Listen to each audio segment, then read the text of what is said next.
ایک لڑکی نے ایک لڑکے سے کہا تھا کہ گانا سنو گے؟ اس نے کہا کہ میں گانا نہیں سنوں گا۔ لڑکی نے کہا کیوں نہیں سنو گے؟ کہا اس لیے کہ گانا سننے سے بڑا گناہ اور نقصان ہوتا ہے۔ اس نے کہا کیا نقصان ہوتا ہے؟ تو لڑکے نے کہا کہ میں اسلام کے مطابق بتاؤں یا پھر گوری چمڑی والے انگریزوں کی بات تم کو بتاؤں؟ اس نے کہا کہ مولویوں والی باتیں مت کرو، مولویوں نے یہی تو بتایا ہے نا کہ کان کے اندر سیسا پگھلا کے ڈالا جائے گا، تم وہ باتیں میرے سامنے مت کرو۔ تو اس لڑکے نے کہا کہ ایک انگریز پروفیسر نے اس بات کو لکھا ہے کہ جو گانا سنتا ہے تو خیالی دنیا میں چلا جاتا ہے، جس سے اس کا میموری پاور کم ہو جاتا ہے۔ ایک دوسرے بہت بڑے سائنسدان نے لکھا ہے کہ گانا سننے سے انسان کے دماغ پر بہت برا اثر پڑتا ہے۔ وہ ایک ایک کر کے انگریزوں اور سائنسدانوں کی باتیں بتاتا چلا گیا، آخر میں ایک کتاب کا نام بتایا۔ امریکہ میں انگلش زبان کے اندر یہ کتاب چھپی ہے، جس میں بہت زیادہ ریسرچ کے بعد میں لکھا گیا ہے کہ گانا سننے سے انسان کی سوچ، انسان کی فکر، انسان کے دماغ اور اس کے میموری پاور کو کتنا نقصان ہوتا ہے۔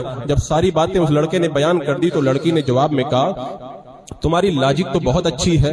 تو لڑکے نے کہا میری لاجک اچھی نہیں ہے، بلکہ تم گوری چمڑی والے انگریزوں کی غلام بن چکی ہو۔ جب میں نے اللہ کے رسول علیہ السلام کی حدیث کی بات کی تو تم نے مجھے مولوی کا طعنہ دیا، اور جب ان گوری چمڑی والوں کی میں نے بات کی تو تم کو میری لاجک پسند آئی۔ ایسے کالج اور یونیورسٹی میں پڑھنے سے ایسی لڑکیاں تو پیدا ہوں گی، رابعہ بصریہ تھوڑی پیدا ہوگی۔ بس یہی حال آج ہمارے معاشرے اور سوسائٹی کا ہے۔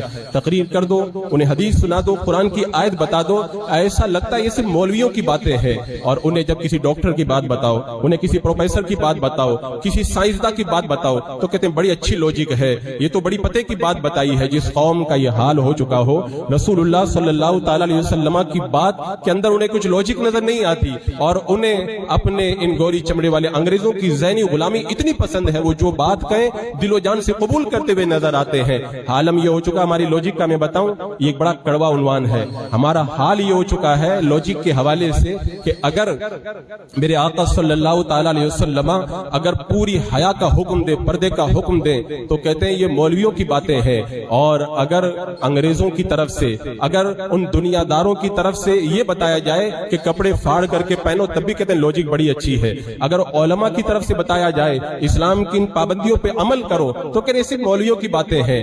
اور اگر بتا دیا جائے یہ ٹریفک مت توڑنا، اس سے یہ نقصان ہوگا، یہ مت کرنا، یہ قانون لاگو ہوگا، تو کہتے ہیں ہمارے فائدے کے لیے تو کہا گیا ہے، یہ تو صحیح لوجک ہے۔ تو دنیا والوں کی لوجک ہمیں سمجھ میں آئے اور رسول اللہ صلی اللہ علیہ وسلم کے قانون کی نظر ہماری نظر میں اہمیت نہ رہ جائے، تو اس کے بعد میں پھر عذاب نہیں آئے گا تو کیا آئے گا۔